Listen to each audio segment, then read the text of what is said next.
Crônicas do Amanhecer, por Feijão Centro Espírita Allan Kardec de Balneário Gaivota, 19 de fevereiro de 2020. Pai de Sombrio rompe barreiras e fala sobre o filho transgênero parte 2. Uma reportagem publicada pela BBC Brasil esta semana ganhou repercussão nos maiores sites de notícias do país. Os comentários foram maiores ainda em Sombrio. A matéria do jornalista Vinícius Lemos não cita o local e nem o nome real dos envolvidos, porém, na cidade a maioria da população conhece, pelo menos de ouvir falar, o caso do menino que se veste de menina. Nesta quinta-feira, dia 13, o pai da criança esteve no programa Correio Notícias, da Rádio 93.3 FM, e falou sobre o assunto. Quando o seu filho nasceu, biologicamente era um menino, e assim era tratado pelos pais. Eu comprei para ele um colete da polícia, uma camisetinha do Internacional, postava fotos falando do meu filho, como qualquer pai, conta. A situação mudou quando o menino começou a falar e fazer escolhas, por volta dos 2 anos de idade. Desde os brinquedos até as roupas, tudo o que preferia era o que tradicionalmente se caracteriza como coisa de menina. Os pais perceberam e o pai passou a se informar sobre o assunto e conversou com uma pessoa transgênero. Aos poucos, ele e a esposa, hoje separados, passaram a permitir que o filho usasse adereços femininos, como laços nos cabelos. O desejo do menino, no entanto, era de se vestir como uma menina. Quando lhe foi permitido, surgiu a denúncia anônima, e investigada pelo Ministério Público de Sombrio, de que os pais compravam roupas de menina e colocavam no filho. A denúncia foi arquivada depois de provado de que apenas era respeitado o desejo da criança. Livre do respeito, o pai é um funcionário público bastante respeitado na comarca de Sombrio, onde atua, e no restante da região. Talvez por isso, diz que não chegam ao seu conhecimento críticas ou palavras preconceituosas em relação ao filho, que agora passou a chamar de filha, às vezes com a voz um pouco trêmula. Tudo é novo para os pais, e o estranhamento é normal. A luta é para que o primeiro estranhamento depois se converta em respeito e não em preconceito ou falta de empatia. O assunto costuma ser discutido em rodas de conversas, com opiniões de todo tipo. Uma das críticas é de que os pais cederam cedo ao desejo da criança. Algo como se o filho quisesse tomar refrigerante todo dia, os pais permitiriam. O pai retruca dizendo que neste caso, teria responsabilidade de intervir em nome da saúde da criança, mas se ele quer usar cor-de-rosa, eu não permito porque, só por uma convenção social, e que está mudando. Hoje a criança está com 5 anos, e é o primeiro ano que frequenta a escola usando uniforme feminino. Segundo o pai, a aceitação de professores e coleguinhas é excelente. No futuro, o que acontecerá? Provavelmente será a criança que decidirá. Os pais estarão atentos para que ela seja feliz, decente e do bem. A roupa ou o nome que usará, é o que menos importa. No livro Estudos Espíritas, o Espírito Joana de Ângeles, pela psicografia de Divaldo Pereira Franco, nos traz novos sobre o sexo, pois Allan Kardec trouxe somente conhecimentos básicos e à medida que a sociedade evoluiu, a ciência também evoluiu. O sexo, porém, queira-se ou não, nas suas funções importantes em relação à vida, procede do espírito, cujo comportamento numa existência esculpe na vindoura as condições emocionais e estruturais necessárias à evolução moral. Desdobramento ao princípio, considerado instrumento de gozo puro e simples, através do qual ocorria a fecundação sem maiores cuidados, passou, nas civilizações do pretérito, a campo de paixões exorbitantes, que, de certo modo, foram responsáveis pela queda de grandes impérios, cujos governantes e povos, alçados à condição máxima de dominadores, permitiram-se resvalar pelas rampas do exagero encarregado de corromper os costumes e hábitos, amolentando caracteres e sentimentos, que culminaram na desagregação das sociedades, que chafurdaram, então, em fundos fossos de sofrimento e anarquia. Perseguido e odiado após a expansão da Igreja Romana, transformou-se em causa de desgraças irreparáveis, que por séculos sucessivos enlutaram e denegriram gerações.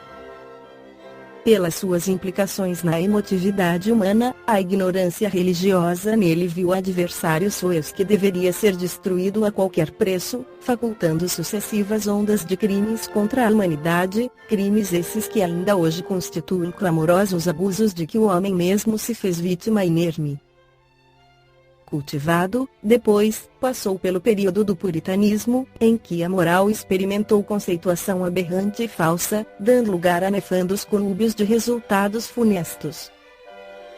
A Sigmund Freud, sem dúvida, o insigne médico vienense, deve-se à liberação do sexo, que vivia envolto em tabus e preconceitos, quando se propôs examiná-lo com vigorosa seriedade, tentando penetrar-lhe as nascentes, através do comportamento histérico e normal dos seus pacientes, tendo em vista a necessidade de elucidar as incógnitas de larga faixa dos neuróticos e psicóticos que lhe enxameavam a clínica.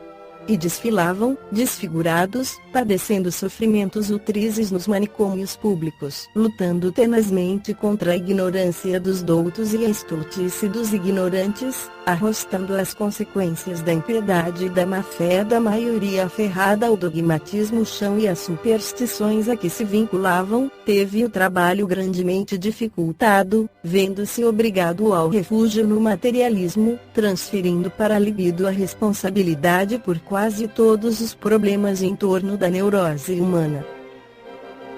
Graças a isso, passou a ver o sexo em tudo, pecando, por ocasião da elaboração das leis da psicanálise, pelo excesso de tolerância a respeito do comportamento sexual, no que classificou inibições, frustrações, castrações e complexos do homem como sendo seus próprios problemas sexuais. Os cooperadores de Freud alargaram um pouco mais os horizontes da análise, sem, contudo, detectarem no espírito as nascentes das distonias emocionais das variadas psicopatias, com a era tecnológica, ante as novas realidades sociais. Graças à civilização de consumo, o sexo abandonou o recato, a pudicícia, para ser trazido à praça da banalização com os agravantes do grosseiro desgaste do seu valor real, num decorrente barateamento, incidindo na vida da comunidade ao impacto dos veículos de comunicação com o poder da sua ciclópica penetração, de maneira destruidora, aniquilante. Elevado à condição de fator essencial em tudo, é agora razão de todos os valores, produzindo mais larga faixa de desajustados, enquanto se faz mais vulgar, mais mesquinho, mais brutalizado, problemas de exigência psiquiátrica, distonias de realidade esquizoide, gritando urgência de terapêutica especializada, defecções morais solicitando disciplina, educação e reeducação constituem manchetes da leviandade, como se fossem esses os reais processos da vida e a reflexão como o equilíbrio passassem a expressões de anomalia carecente de execração, transexualismo e heterossexualidade expulsos dos porões sórdidos da personalidade humana doentia, deixaram as salas hospitalares e os pátios dos frenocômios para os desfiles das ruas, acolitados por desenfreada sensualidade, através de cujos processos mais aumentam as vagas do desequilíbrio.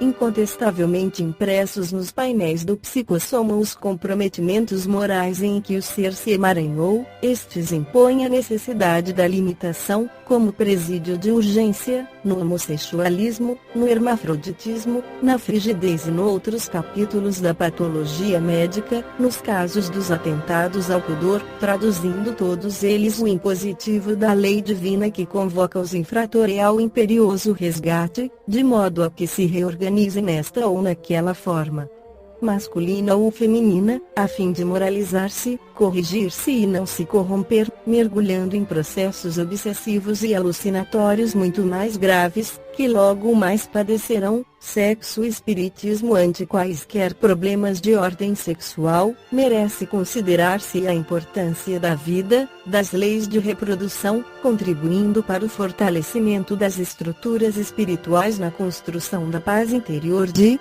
cada um.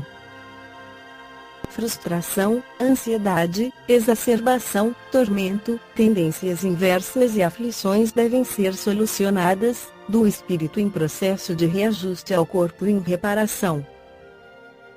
Mediante a terapêutica da prece e do estudo, da aplicação dos passes e do tratamento desobsessivo, a par de assistência psicológica ou psiquiátrica correta, os que se encontram comprometidos com anomalias do corpo ou da emoção, recuperam a serenidade, reparam os tecidos ultrassensíveis do perispírito, reestruturando as peças orgânicas para a manutenção do equilíbrio na conjuntura reencarnatória.